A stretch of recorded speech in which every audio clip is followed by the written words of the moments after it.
జీవితంలో సక్సెస్ అవ్వాలని ఉందా? ఈ అలవాట్లను మార్చుకోండి. జీవితంలో సక్సెస్ అవ్వాలని ఉందా? ఈ ప్రశ్న అడిగితే ఎవరైనా తక్కున ఉందనే చెబుతారు. విజయాన్ని కోరుకోని వారు ఎవరు ఉంటారు చెప్పండి. అయితే విజయం కోరుకున్నంత సులువు కాదు. ఇందుకోసం ఎంతో కృషి చేయాల్సి ఉంటుంది. ఎన్నో అలవాట్లు మార్చుకోవాల్సి ఉంటుంది.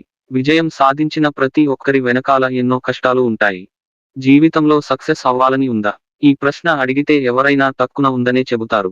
విజయాన్ని కోరుకోని వారు ఎవరు ఉంటారు చెప్పండి. అయితే విజయం కోరుకున్నంత సులువు కాదు. ఇందుకోసం ఎంతో కృషి చేయాల్సి ఉంటుంది. ఎన్నో అలవాట్లు మార్చుకోవాల్సి ఉంటుంది. విజయం సాధించిన ప్రతి ఒక్కరి వెనకాల ఎన్నో కష్టాలు ఉంటాయి. అయితే ఆ కష్టాలను ఇష్టాలుగా స్వీకరిస్తేనే విజయం సొంతం చేసుకోవచ్చు. జీవితంలో విజయం సాధించాలంటే ఖచ్చితంగా కొన్ని రకాల అలవాట్లను మార్చుకోవాలని చెబుతున్నారు.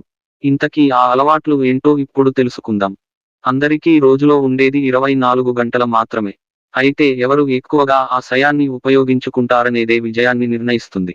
ఇందుకోసం మొదట చేయాల్సింది ఉదయాన్నే త్వరగా మేల్కోవడం. 5 గంటలకు నిద్రలేవడాన్ని అలవాటు చేసుకోండి. రోజులో ఎంత సమయం మిగులుతుందో మీరే గమనిస్తారు. విజయం సాధించే వారిలో ఉండే మరో లక్షణం పుస్తక పఠనం. జీవితంలో గొప్ప స్థానంలో ఉన్న వారికి ఖచ్చితంగా పుస్తకం చదివే అలవాటు ఉంటుంది. ముఖ్యంగా మోటివేషనల్కు సంబంధించిన పుస్తకాలను చదవడం వల్ల మీలో ఉత్సాహం వస్తుంది. ఒక్కసారి పుస్తకం చదవడం చేసుకుంటే మీలో జరిగే మార్పును స్పష్టంగా గమనిస్తారు. ఇక జీవితంలో అనుకున్నది సాధించాలంటే ముందుగా మన ఆరోగ్యం బాగుండాలి. అందుకే సక్సెస్ అయిన ప్రతి ఒక్కరూ తమ వ్యక్తిగత ఆరోగ్యానికి పెద్ద పీట వేస్తుంటారు. ఖచ్చితంగా ఉదయం వ్యాయామాలు చేస్తుంటారు. మంచి ఆహారం తీసుకుంటారు. రాత్రి సమయానికి నిద్రపోతారు. తక్కువ జబ్బులు పడేవారే ఎక్కువ పనిచేస్తారని గుర్తుంచుకోవాలి. మీ పక్కన ఉండే వారు కూడా పాజిటివ్ ఆలోచనతో ఉండే వారినే ఎంచుకోండి. అలాంటి వారితోనే స్నేహం చేయండి. కొందరు నిత్యం నెగిటివ్ ఆలోచనతో, నెగిటివ్ మాటలతో విసిగిస్తుంటారు. అలాంటి వారితో స్నేహం చేస్తే మీరు కూడా నెగిటివ్ దారిలోనే వెళ్తారు.